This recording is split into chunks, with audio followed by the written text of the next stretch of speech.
Hi అండి, అందరికీ నమస్తే. నేను మీ జ్యోతిని. బాగున్నారా ఫ్రెండ్స్? నేను బాగున్నానండి. జ్యోతి కిచెన్ స్టైల్లో ఈరోజు మా ఇంట్లో మా శక్తి కొంది వినాయక్ చవితి ఎలా చేసుకున్నాము, స్వామివారికి పూజ ఎలా చేసుకున్నాను, ఏమేమి ప్రసాదానాలు వండి పెట్టుకున్నాను, స్వామివారి కృప నాకే కాకుండా మీ అందరికీ కలగాలని ఈ వీడియో అనేది చేశాను ఫ్రెండ్స్. ఈ వీడియో లాస్ట్ వరకు స్కిప్ చేయకుండా చూడండి. నా వీడియో నచ్చినట్లయితే సబ్స్క్రైబ్ మాత్రం మర్చిపోకుండా చేసుకోండి. అలాగే ఒక లైక్ కూడా ఇచ్చేయండి ఫ్రెండ్స్. మరి ఇంకా లేట్ చేయకుండా ప్రాసెస్లోకి వెళ్ళిపోదాము. ఇక్కడ ఫస్ట్ మంచిగా ఆవు పంచితంతో మనం ఏ స్థానంలో అయితే స్వామివారిని పెట్టాలనుకున్నామో ఆ స్థానంలో ఆవు పంచితంతో మొత్తం కూడా అలికేసి, తర్వాత బీపి పిండితోటి వరిపిండితోటి ముగ్గు పెట్టుకొని పసుపు కుంకాలు సమర్పించుకొని దానిపైన పీట పెట్టి పీట పైన వస్త్రం వేసి వస్త్రంలో బియ్యం పోసి ఆ తర్వాత పద్మం ముగ్గేసి ఆ తర్వాత పీటకు కూడా పసుపు కుంకాలన్నీ అలంకరించుకొని అప్పుడు నాలుగు వైపుల 4 కర్రలు కట్టి దానిపైన పందిరేసి పందిరి మీద రకరకాల మనకి స్వామివారికి ఇష్టమైన ఆకులన్నీ పైన మామిడాకులు కానీ ఇవన్నీ పెట్టి కొన్ని మొక్కజొన్న పంతులు ఇవన్నీ కూడా కట్టి మొక్కజొన్న పత్తులు ఇవన్నీ కట్టి స్వామివారికి ఇష్టమైన ఫ్రూట్స్ కట్టి ఆ తర్వాత 4 వైపుల 4 అరటి కొమ్మలు కట్టి అప్పుడు ఆ పందిరి లోపల స్వామివారిని పెడితే ఎంత అందంగా ఉన్నారో మాటలతో అస్సలు చెప్పలేము. అంత అందంగా ఉన్నారు స్వామివారు. చిన్న విగ్రహం అయితే మా పైనుండే వాళ్ళు ఇచ్చారు. వినాయకుడు ఫస్ట్ ఆదివారం రోజు నైట్ తెచ్చిచ్చారు. అస్సలు వద్దనకూడదు కాబట్టి తీసుకున్నాను.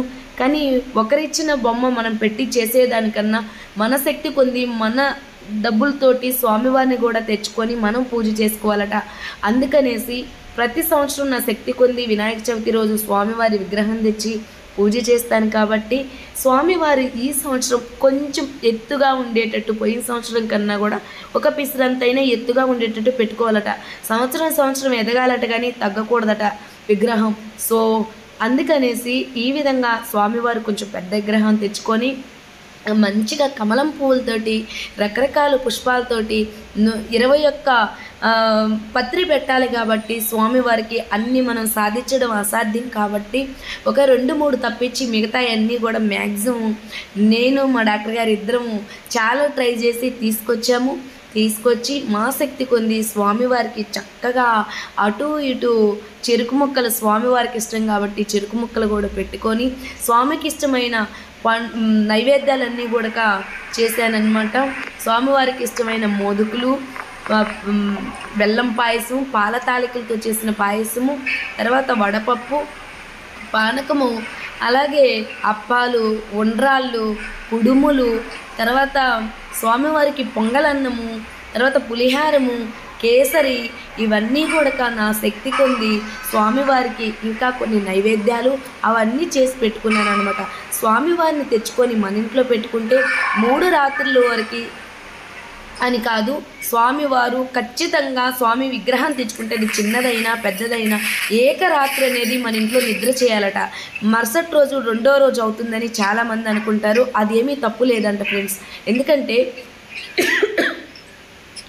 స్వామివారు ఖచ్చితంగా కూడా ఏకరాత్రి నిద్ర చేయకుండా సాయంత్రానికి తీసుకెళ్ళి పెద్ద బొమ్మల దగ్గర పెట్టకూడదట. మన చేతులతో మనమే స్వామివారిని అవకాశం ఉంటే మటుకు స్వామివారిని నిమగ్నం చేసుకోవాలట. మన చేతులతో మనం నిమగ్నం చేసుకుంటే మనం పూజ చేసిన ఫలితం మనకు వస్తుందట.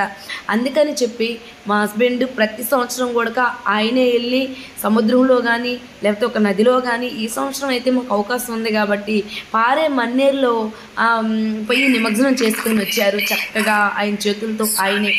అయితే స్వామివారిని నిమగ్నానికి తీసుకెళ్ళినప్పుడు ఇంట్లో ఖచ్చితంగా ఒక మనిషి ఉండాలట. ఇంటికి తాళం వేసి మనం వెళ్ళకూడదట స్వామివారిని నిమగ్నానికి సాగనంపినప్పుడు. అందుకని నేనున్నాను. మా ఇంటి పక్కన పాపము అన్నయ్య ఒక ఆయన హెల్ప్ చేశారు. ఆయన హెల్ప్ తోటి ఈయన వెనక పట్టుకొని స్వామివారిని చక్కగా తీసుకెళ్ళి నిమగ్నం అనేది చేసుకొని వచ్చారు. నాకైతే చాలా చాలా హ్యాపీ అనిపించింది. స్వామివారికి మళ్ళా ఉదయం సాయంత్రం అంటే మరనాడు మనం ఏకరాత్రి నిద్ర చేయాలి కాబట్టి మరనాడు నిమజ్జనం చేసుకోవాలంటే శుక్రవారం కానీ ఆదివారం కానీ మంగళవారం కానీ వస్తే మరనాడు కూడా నిమజ్జనం చేయకూడదట. అయితే 3వ రోజు వరకు మా శక్తి కొద్ది ఉంచామన్నమాట స్వామివారిని. అయితే ఈ 3 రోజులు కూడా ఉదయం సాయంత్రం స్వామివారికి శుద్ధి శుభ్రతతో బాత్రూమ్కి వెళ్ళినా కూడా అక్కడే వస్త్రాలు తడిపేసి స్నానం చేసి రావాలన్నమాట. స్వామివారు ఉంటే మనం ఎలాంటి పరిస్థితిలో కూడా చాలా నియమంగా ఉండాలి. నియమం తప్పి స్వామివారి దగ్గర ప్రవర్తించకూడదు. అయితే 3 రోజులు కూడా నాకు చాలా హ్యాపీ అనిపించింది. చక్కగా ప్రతి పూట కూడా స్వామివారికి మోదుకులు, ప్రతి పూట కూడా స్వామివారికి ఇష్టమైన నైవేద్యం అంతా చేసి పెడుతూ ఈ విధంగా పూజ చేసుకున్నాను అనమాట. జ్యోతి ఎన్నిసార్లు పులిహారము కేసర్లు చూపిస్తున్నారని అనుకుంటున్నారా? స్వామి ఉన్న 3 రోజులు నాకు ఇదే పని అండి, వేరే పనే లేదనమాట. స్వామివారి ధ్యాసలోనే చాలా నియమనిష్టాలతోటి శుద్ధి శుభ్రతగా 2 పూటలు కూడా స్నానం చేసుకుంటూ మధ్యలో ఎలాంటి అసలు నిష్టం అనేది తప్పకుండా స్వామివారి మీదనే ధ్యాస పెట్టి ఈ విధంగా నా శక్తి అనుసారం 3 పూటలు 2 పూటలు కూడా ప్రసాదనం అనేది చేసి పెట్టాను స్వామివారికి. సో ఇప్పుడు మంగళహారతి ఇచ్చుకుందాం స్వామివారికి. వినాయకుని మంగళహారతులు.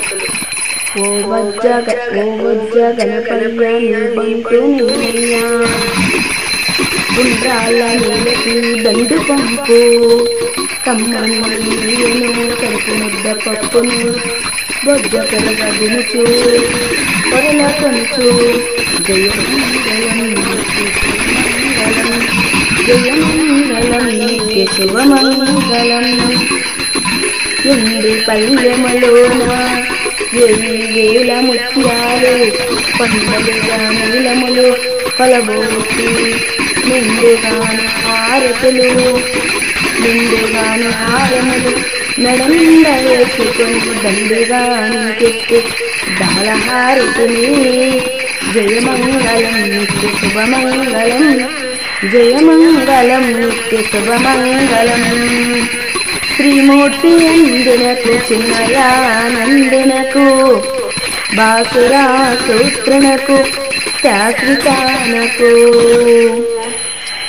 సోమార్కనేత్రునకు సుందరాకారునకు కామరూపనకు శ్రీగణనాథునకు.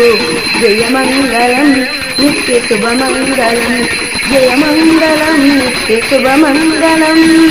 ఏకదంతమున ఎల్ల గజవదనంబు బాగైన దండంబు కడుపు గలదు జోడైన మూసికము సోదరనక్కడుచు భావ్యముగా దేవగణపతికి ఇప్పుడు. జయమంగళం నిత్య శుభమంగళం, జయమంగళం నిత్య శుభమంగళం. చావల్య చామంతి గరిగ గన్నేరు తామర తంజేరు కరిసిగాను పుష్పజాతుల తెచ్చి పూజించు నేనిప్పుడు బహుబుద్ధి గణపతికి బాగుగాను.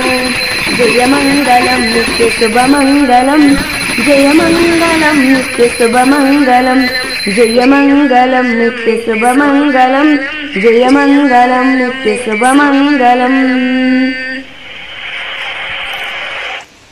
చూశారు కదా ఫ్రెండ్స్, ఎంత అంటే నా చిన్నప్పటి నుంచి కూడా నేను పాటలు పాడటం, డ్యాన్స్ చేయడం అవన్నీ నాకు అసలు రావు. నిజంగా చెప్పాలంటే స్వామివారి కోసం మాత్రం మంత్రాలు కానీ స్వామివారికి హారతి పాటలు కానీ ఏదో నాకు వచ్చిన దాంట్లో నేను పాటలు పాడుతూ ఉంటాను. సో ఈరోజంటే యూట్యూబ్లో మీ అందరికీ చూపించే భాగ్యం నాకు కలిగింది. నేను ఫస్ట్ నుంచి కూడా నా చిన్న వయసు నుంచి నేను పెళ్ళి కాకముందు కూడా దీపం పెట్టుకునేదాన్ని ఇంట్లో చక్కగా. తర్వాత ఏదో నా శక్తి కొంది ఈ విధంగా స్వామివారికి పూజలు చేసుకుంటూ ఉంటాను. వినాయకుడు గణాలకే గణాధిపతి, ఆయన చాలా పెద్ద దేవుడు. ఫస్ట్ పూజ వినాయకుడిదే. ఆ స్వామివారికి మన శక్తి కొంది ఈ విధంగా పూజ చేస్తే మన సౌభాగ్యము బాగుంటుంది, మన పిల్లలు ఆరోగ్యంగా ఉంటారు, పిల్లలకి సరస్వతి అమ్మవారి కృపాకరుణ కటాక్షన్లు స్వామివారు చక్కగా కలిగిస్తారు. ఇవన్నీ కూడా స్వామికి పూజ చేస్తేనే వస్తాయన్నమాట. దేవుడు లేనిదే మనము లేము. దేవుణ్ణి మనస్ఫూర్తిగా నమ్మాలి. మనస్ఫూర్తిగా స్వామివారిని ఎవరైతే నమ్ముతారో వాళ్ళకి స్వామివారు ఏదొక రూపంలో ఖచ్చితంగా సహాయం చేస్తారు. ఒక మనిషి ఒకరికి సహాయం చేశారంటే 10 మందికి చెప్పుకుంటారు, నేను పలాని వాళ్ళకి సహాయం చేశాను అని. అదే దేవుడైతే మనకి సహాయం చేసింది మనం 10 మందికి చెప్పుకుంటాం. మనకి దేవుడు సహాయం చేసిండు, నాకు ఎవరు సహాయం చేయలేదు, దేవుడు ఉండ నాకు తోడుగా అని చెప్పుకుంటాం. దేనికైనా దేవుడి మీదనే భారం వేసుకోవాలి. దేవుడే మనకి అన్నీ కూడా దేవుడే అనుకోవాలి. ప్రతి దానికి దేవుడే. నేనైతే స్వామివారిని మనస్ఫూర్తిగా నమ్ముతాను, మనస్ఫూర్తిగా పూజ చేసుకుంటాను ఫ్రెండ్స్. అయితే నా వీడియో మీ అందరికీ నచ్చిందనే అనుకుంటున్నాను. నెక్స్ట్ వీడియోలో మాత్రం స్వామివారి కథ చక్కగా బ్రాహ్ములైన వివరిస్తారు. ఆ కథను మాత్రం మీరందరూ చూడండి, వినండి. విన్నవారికి పూజ చేసినంత ఫలితం దక్కుతుందట. వినాయకుడు పూజ విన్నా, కథ విన్నా చాలా మంచిదట. నేలాప నిందులు పాలవ్వకుండా ఉంటారట. సో నా వీడియో నచ్చితే లైక్ అండ్ షేర్, సబ్స్క్రైబ్ అండి. Thank you friends, thank you.